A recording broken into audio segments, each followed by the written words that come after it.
శ్రీ సత్యసాయి జిల్లా కదిరిలో ఘోర ప్రమాదం చోటు చేసుకుంది. కుమ్మరవారిపల్లెలో ఓ ఇంట్లో గ్యాస్ సిలిండర్ పేలింది. ఈ ఘటనలో 4 మృతి చెందగా మరో 10 మందికి తీవ్ర గాయాలయ్యాయి. క్షతగాత్రులను స్థానిక ఆసుపత్రికి తరలించి చికిత్స అందిస్తున్నారు.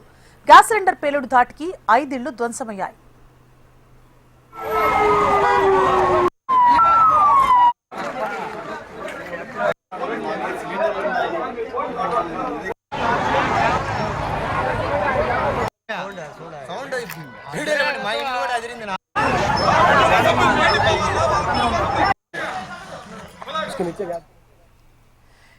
శ్రీ సత్యసాయి జిల్లా కదిరిలో ఘోర ప్రమాదం చోటు చేసుకుంది. కుమ్మరవారిపల్లెలో ఓ ఇంట్లో గ్యాస్ సిలిండర్ పేలింది. ఈ ఘటనలో 4 మృతి చెందగా మరో 10 మందికి తీవ్ర గాయాలయ్యాయి. క్షతగాత్రులను స్థానిక ఆసుపత్రికి తరలించి చికిత్స అందిస్తున్నారు. గ్యాస్ సిలిండర్ పేలుడు ధాటికి 5 ఇళ్లు ధ్వంసమయ్యాయి. ఇదే అంశానికి సంబంధించి మరిన్ని డీటెయిల్స్ ని మా రీజనల్ కోఆర్డినేటర్ ప్రవీణ్ అందిస్తారు.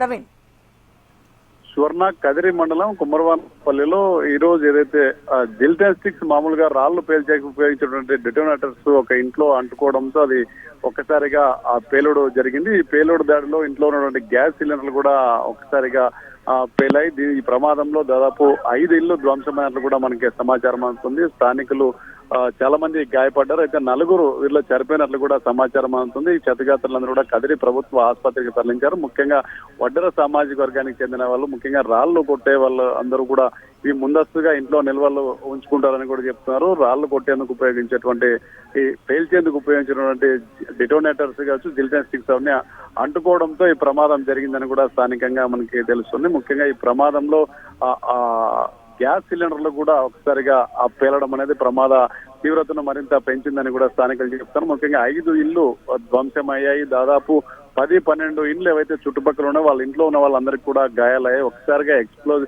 కావడంతో పూర్తిగా అందులో ఉన్నటువంటి ఇవన్నీ కూడా ఒక్కసారిగా ఎగిరి పడ్డటువంటి పరిస్థితి.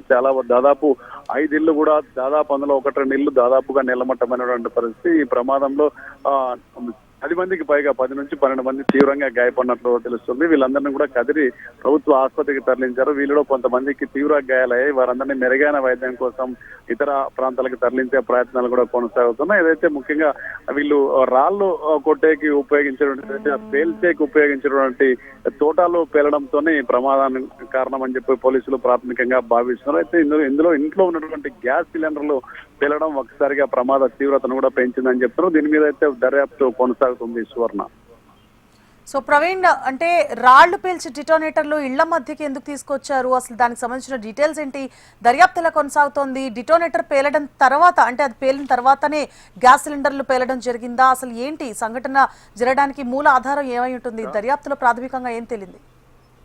సాధారణంగా ఇక్కడ నుంచి రాళ్లు ఏదైతే మలిచి వీటిని హైదరాబాద్ కు ఇతర ప్రాంతాలకు తరలిస్తారని చెప్పి స్థానికులు చెప్తున్నారు. ఇది గాయపడిన వాళ్ళు మృతుల్లో కూడా తెలంగాణకు చెందినటువంటి కూలీలు కూడా ఉన్నారని ప్రాథమికంగా సమాచారం అందుతుంది. అయితే వీళ్ళందరూ రాళ్లు కొట్టే వాళ్ళని కూడా దానికోసం ఏదైతే తోటాలు పేల్చడానికి, ఏదైతే డిటోనేటర్స్ పేల్చడానికి ఉపయోగించి ఆ జిల్టన్ స్టిక్స్ ఇవన్నీ అంటుకోవడంతో ప్రమాదం జరిగిందని ప్రాథమికంగా తెలుస్తుంది. ముఖ్యంగా వాళ్ళు ముందస్తుగా కొన్ని పనిలో భాగంగా, వృత్తిలో భాగంగా వాళ్ళు రాళ్లు పేల్చడానికి పెద్ద పెద్ద గుండ్లు, ఏవైతే గుట్టలు పేల్చడానికి ఉపయోగించినటువంటి జిల్టన్ స్టిక్స్ కి సంబంధించినటువంటి పేలుడు పదార్థాలను ఇంట్లో పెట్టుకుంటారని చెప్పి కూడా స్థానికులు చెప్తున్నారు. అయితే అవి ప్రమాదవశాత్తు వేసవి కావడం, ఎండలు తీవ్రం కావడం, అదేవిధంగా ప్రమాదవశాత్తు అవి అంటుకొని పేలడమే ప్రమాదానికి కారణం అని చెప్తున్నారు. దానిలో తీవ్రతకు ఏదైతే ఒకసారిగా ఎక్స్ప్లోజ్ కావడంతో పూర్తిగా ఆ చుట్టుపక్కల ఉన్నటువంటి ఇండ్లలో కూడా పేలుడు పదార్థాలు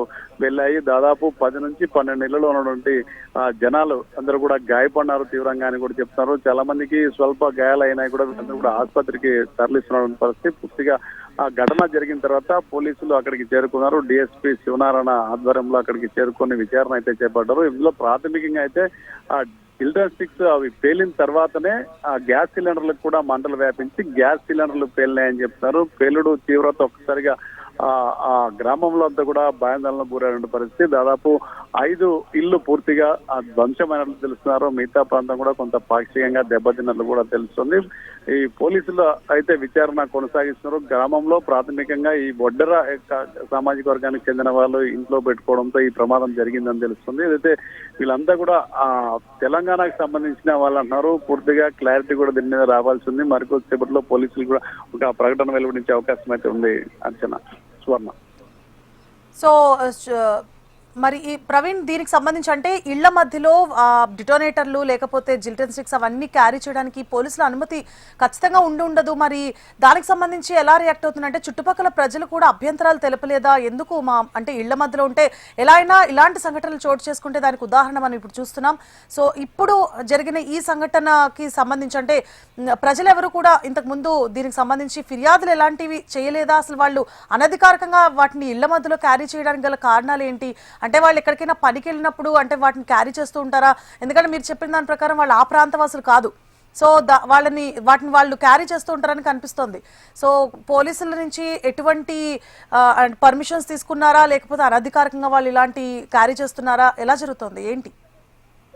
సువర్ణ, ఇది పూర్తిగా ప్రమాదం అనే అయితే ప్రాథమికంగా భావిస్తున్నారు. ఏదైతే జనరల్ గా వ్యాపారం చేసే వాళ్ళు ముఖ్యంగా ఈ రాళ్లు కొట్టే వాళ్ళు ఏదైతే ఉంటారో తోటాలు పేల్చడానికి అనుమతి తీసుకుంటారు. కానీ అది ఎంత మోతాదులో వాళ్ళ దగ్గర నిల్వ ఉంచుకోవాలి, ఎక్కడ ఇవి నిల్వ ఉంచాలనే దాని మీద కొంత పోలీసుల నుంచి స్పష్టంగా వీళ్ళకి ఏదైతే అనుమతులు ఏదైతే సంబంధించిన శాఖ నుంచి వీళ్ళకైతే అనుమతులు ఉండాలి. అయితే జిల్టన్ స్టిక్స్ ఎంత మోతాదులో ఉన్నాయి, వీళ్ళ దగ్గర ఇళ్లలో ఎందుకు పెట్టుకున్నారనే దాని మీద ప్రాథమికంగా విచారణ అయితే చేపట్టారు. అయితే వీళ్ళకైతే లైసెన్సులు ఉన్నాయని చెప్పి అయితే మనకి తెలుస్తుంది. ముఖ్యంగా వీళ్ళ వ్యాపారం ఏదైతే రాళ్ళు కొట్టడము, రాళ్ళు అమ్మడం, ఏదైతే బండరాళ్ళు పేల్చడానికి, పెద్ద పెద్ద గుట్టలను పేల్చడానికి వీటినైతే ఉపయోగిస్తారు. సాధారణంగా అవి ఎక్కడ నిల్వ ఉంచాలి, వీళ్ళ దగ్గర ఎంత మోతాదులో అవి జిల్టన్ స్టిక్స్ ఉన్నాయి, ఇంకా ఏమైనా ఉన్నాయా వేరే చోట, అదైతే వీళ్ళకి పేలిన దాని చోట ఎంత మోతాదులో ఈ జిల్టన్ స్టిక్స్ ఉన్నాయి, ఇవి డిటోనేటర్స్ పేలైన దాని మీద ఇంకా కొంత క్లారిటీ రావాల్సింది. అయితే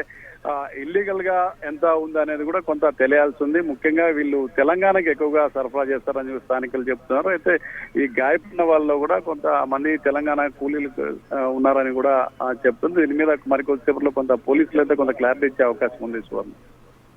right, thank you for the updates Praveen.